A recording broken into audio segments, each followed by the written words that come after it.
श्री कांशीराम जी ने नींव रखी जी सर, और बहन जी ने काम किया जी, ये तो मैं भी मानता हूँ। मगर एक सवाल है जी सर, बहन जी आजकल चुनाव ठीक से क्यों नहीं लड़ते, ये भी सच है जी सर। अब हम चाहते थे कि बहन जी बीजेपी के विरोध में हमारे साथ लड़े जी सर, ये बात सही है।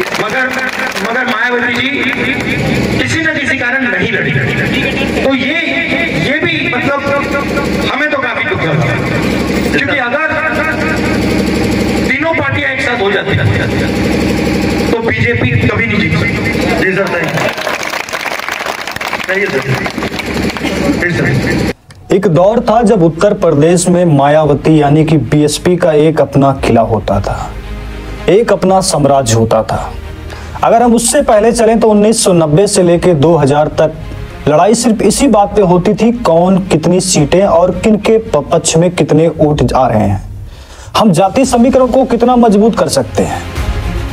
और इसी में आती हैं बहन कुमारी मायावती। फिर 1991 में भाजपा के द्वारा जो राम रथ यात्रा चली अयोध्या को, इसके बाद उत्तर प्रदेश का जो है ये पूरा समीकरण और माहौल राजनीति वाला पूरा बदल गया। आप इससे समझिए कि उस टाइम पर राजनाथ जी मुख्यमंत्री हुआ करते थे, फिर इसके बाद सरकार गिरती है या फिर खत्म होती है, इसके बाद सरकार में आती हैं मुलायम सिंह आते हैं, फिर मायावती जी आती हैं, फिर इसके बाद फिर राजनाथ जी आते हैं, फिर मायावती जी आती हैं। यानी कि ये जो सिलसिला चल रहा था ये मायावती, बीजेपी और मुलायम सिंह यही में रहा। इसमें कांग्रेस कहीं पीछे छूट चुकी थी, उसके पास 40 सीटें, 30 सीटें, 35 सीटें यही थी। यानी कि उसको तब भी उम्मीद थी, उसे हमेशा अगर सरकार में रहना होता है तो किसी ना किसी पार्टी को हमें समर्थन देना था। तो कांग्रेस का हाल कुछ ऐसा रहा, और ये हाल कांग्रेस का गिरता गिरता गिरता गिरता सन 2007 में जब पहुंचा तो पूरी बहुमत के साथ मायावती जी की सरकार बनती है। उत्तर प्रदेश में बीएसपी मायावती उत्तर प्रदेश की मुख्यमंत्री बनती हैं। अगर हम उनके समय की काम की बात करें तो उनके कुछ ऐसे भी काम हैं जिन्हें जनता आज भी याद करती है, और मैं खुद मानता हूं कि मुख्यमंत्री मायावती जी ने जो काम किए हैं शायद अब तक किसी मुख्यमंत्री ने उत्तर प्रदेश में वो काम किया होगा। लेकिन सवाल यह है कि सन 2012 आता है तो फिर मुलायम सिंह की पार्टी समाजवादी पार्टी बहुमत के साथ सत्ता में आती है। फिर उनका एक वादा होता है लैपटॉप बांटने का, तो लैपटॉप सबको वितरण किया जाता है। ऐसे में जब फिर सन 2014 में दिल्ली की सरकार बदलती है, उस पर मोदी जी आते हैं, और फिर इसके बाद मोदी जी की रैलियां भाजपा जोरों शोरों के साथ उत्तर प्रदेश में घुसती है, तो फिर उत्तर प्रदेश का नज़ारा ही बदल जाता है। वो जो 2012 में बहुमत की सरकार लेकर समाजवादी पार्टी और मुख्यमंत्री अखिलेश यादव की कुर्सी को सिर्फ हटाया ही नहीं जाता, बल्कि उनके पार्टी को बहुत ही पीछे लिया जाता है, जहां पर 44 सीटें उनको मिलती हैं सन 2017 में। अगर हम अखिलेश यादव के काम के बारे में सुने तो अखिलेश यादव के बारे में जो भाजपा की टीम या उनके प्रति विरोध करने वाले लोगों का मानना है कि उनके समय में चाहे वो पुलिस थाना हो, चौकी हो, अधिकारी हो, सब जगह यादव और अल्पसंख्यक के लोग मिला करते थे। इसके बाद फिर यही विरोध में जताते हुए खुद योगी आदित्यनाथ और भाजपा की टीम इसको आगे लेके वही बात होती है 2 करोड़ नौकरी और काला धन की सन 2017। फिर इसके बाद उत्तर प्रदेश में बहुत बड़ा बदलाव होता है और भाजपा भारी बहुमत के साथ सत्ता में आती है। उत्तर प्रदेश के मुख्यमंत्री बनते हैं योगी आदित्यनाथ, और तब से लेकर अब तक यानी कि 2025 में मैं फरवरी की ये टाइम है, और आज की डेट की अगर हम बात करें तो लगभग आज 20 तारीख है, तो 20 फरवरी की वीडियो बन रही है। लेकिन अब वही चीज़ें जो दो उनके ऊपर आरोप लग रहे थे कि एक ही पार्टी के यादव मुस्लिम के लोग हमें अक्सर अधिकारी पदाधिकारी पे मिलते हैं, ये जो आरोप उन पे लगा करता था, आज वही आरोप बीजेपी के ऊपर लग रहा है कि जो पीडीए के लोग हैं ये कहीं पर भी इनकी उपस्थिति नहीं है। और जो भी आपके थाने में देख लेंगे तो आपको लगता है कि यहाँ पर हमारे बीच का कोई है ही नहीं। अब हमारे ऊपर कोई मामला हो जाता है तो थाने प्रभारी में अगर हम जाएंगे तो हमारी सुनवाई हमें तकलीफ कितनी है इसको समझेगा कौन, जब उनमें से हमारा कोई है ही नहीं। सवाल सोचने वाली है। लेकिन आज राहुल गांधी पहुंचते हैं रायबरेली वहां पर जनसभाएं करते हैं, वहां पर उनकी स्पीच अडानी, मोदी, जीएसटी, महंगाई, बेरोजगारी, रोजगार इस पे है। लेकिन राहुल गांधी ने एक बड़ा बयान दिया है। ये भी सच है। अब हम चाहते थे कि बहन जी बीजेपी के विरोध में हमारे साथ लड़े, ये बात सही है।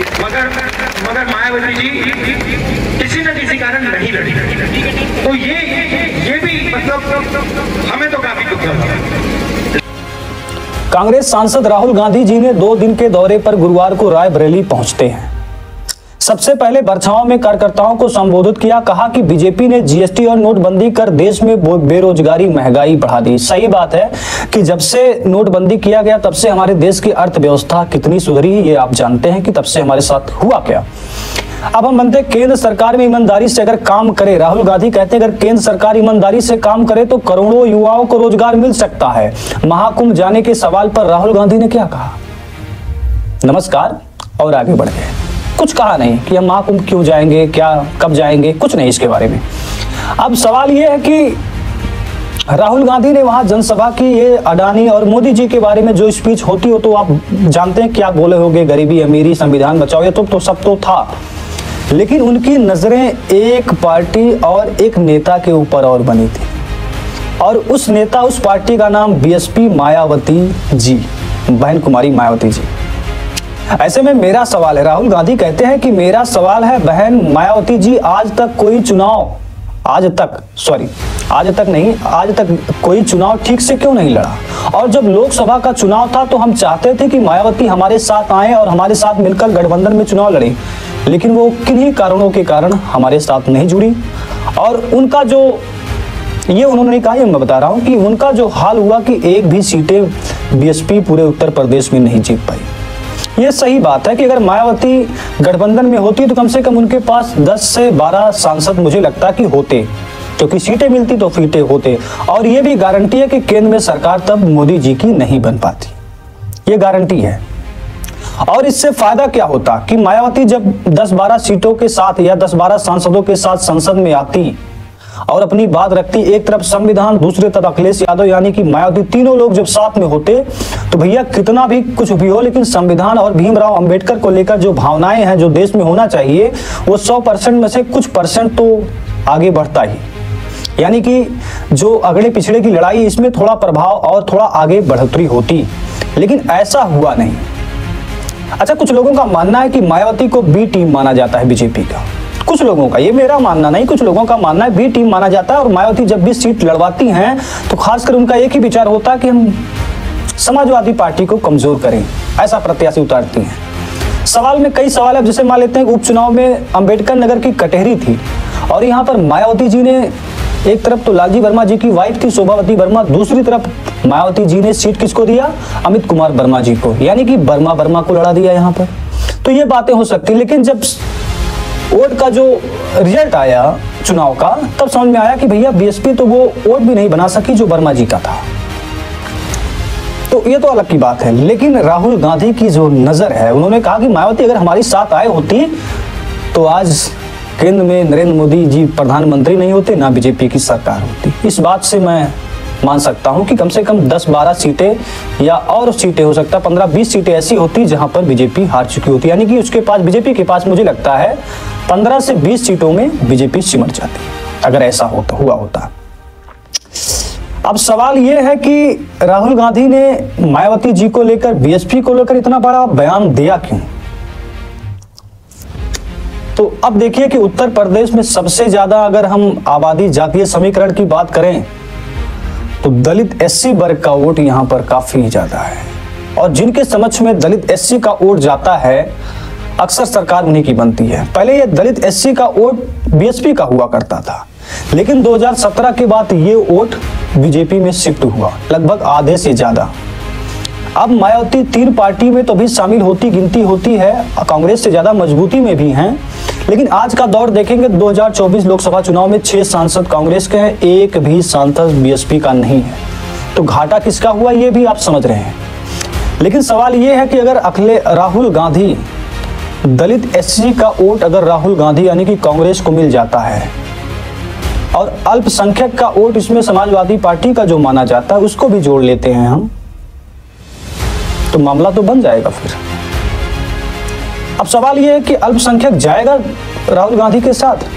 तो मुझे लगता है कि पूरे देश में अगर उत्तर प्रदेश को छोड़ दिया जाए तो राहुल गांधी के साथ अल्पसंख्यक जाना चाहता है और गया भी है समय समय पर।